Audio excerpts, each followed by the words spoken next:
Hello students, आज हम पढ़ेंगे कि जब मेले जाते हैं और झूले पर बैठते हैं राउंड वाले पर, तब झूला ऊपर की तरफ जाता है तो हमें ऐसा लगता है कि हमारा वेट गेन हो रहा है, भारीपन लगता है। और जब झूला नीचे की तरफ आता है तो हमें लगता है कि हम हल्के हो रहे हैं या हमारा वेट लूज हो रहा है। अंदर से ऐसा लगता है, फीलिंग लाइटली फीलिंग आती है। ऐसा क्यों होता है?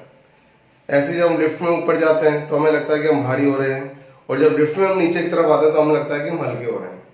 उसका एक सीधा सा रीजन है कि हमारे ऊपर एक सूडो फोर्स लगता है, जिसको हिंदी में आभासी बल या शदम कहते हैं, इंग्लिश में सूडो फोर्स कहते हैं। इसमें पी साइलेंट होता है।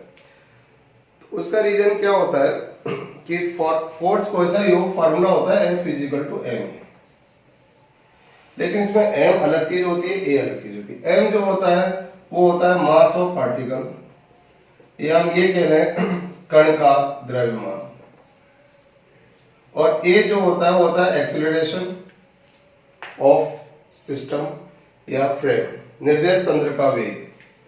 हिंदी में कहते हैं इसको निर्देश तंत्र का त्वरण, एक्सीलरेशन ऑफ सिस्टम या फ्रेम ऑफ रेफरेंस। और एक तरह से देखा जाए ये तभी लगता है सूडो फोर्स जब आपका एक्सीलरेशन होगा, त्वरण होगा निर्देश तंत्र के अंदर। अगर फ्रेम में एक्सीलरेशन नहीं होगा तो ये नहीं लगेगा। झूला जब आपका रुका हुआ होगा तब आपको ऐसा आवाज नहीं होगा कि आप भारी हो रहे हैं, हल्के हो रहे हैं, या वो कांस्टेंट वेलोसिटी से मूव कर रहा होगा तब आवाज नहीं होगा आपको कि आप हल्के हो रहे हैं, भारी हो रहे हैं। ये आपको तभी आवाज होगा जब आपका झूले की स्पीड या तो बढ़ रही होगी या झूले की स्पीड कम हो रही है, अर्थात उसके अंदर एक्सीलरेशन होगा, त्वरण होगा।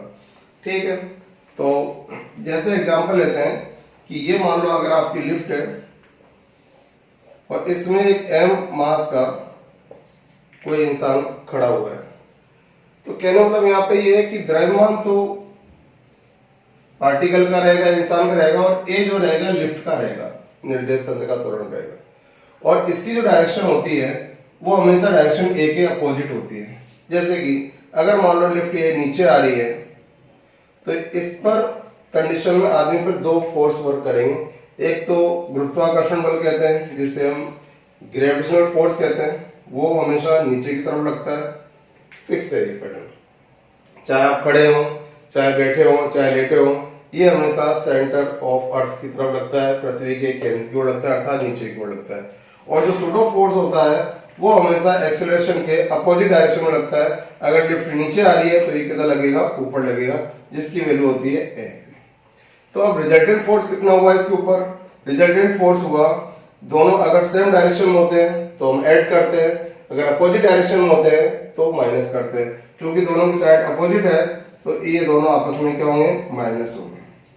तो इसका ये उसका ओरिजिनल वेट है इस स्थान का, और इसमें ये क्या हो रहा है, आपका माइनस हो रहा है, इसलिए उसको ऐसा लगेगा कि उसके वेट में हल्कापन हो रहा है, उसको हल्के का आभास होगा। उसका रीजन ये है जब लिफ्ट नीचे की ओर आती है। अगर यही केस हम दूसरा लेते हैं कि अगर लिफ्ट मान लो ऊपर की तरफ जाती है, ये इंसान है और ये लिफ्ट अगर ऊपर की तरफ जा रही है, तो कंफर्म है कि Fg तो आपका जो है mg जो गुरुत्वाकर्षण बल होता है, इसको हम ग्रेविटेशनल फोर्स बोलते हैं, ये तो नीचे की तरफ लगेगा ही लगेगा।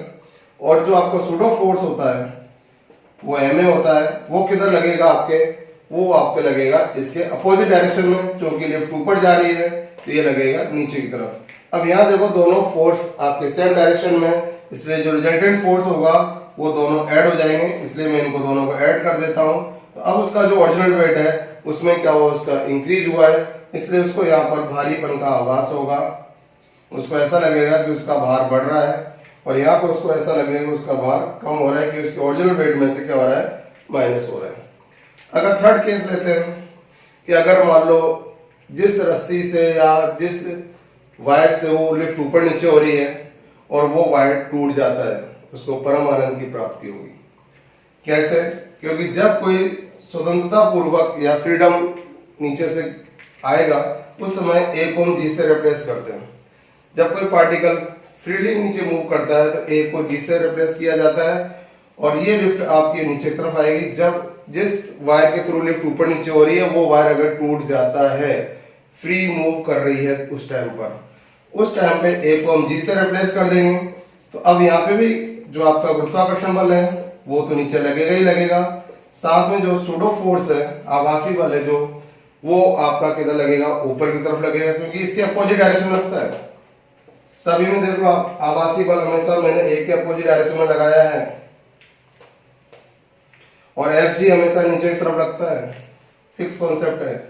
और यहाँ पे ए इज इक्वल टू क्या है, जी है, तो क्या हो जाएगा, एन जी। अब दोनों क्या है, अपोजिट डायरेक्शन में, तो रिजल्टेंट फोर्स कितना होगा, दोनों का माइनस, तो आंसर कितना हो जाएगा, 0। तो उसको वेटलेस का फील आएगा, परमानंद की प्राप्ति होगी उसको। Thank you.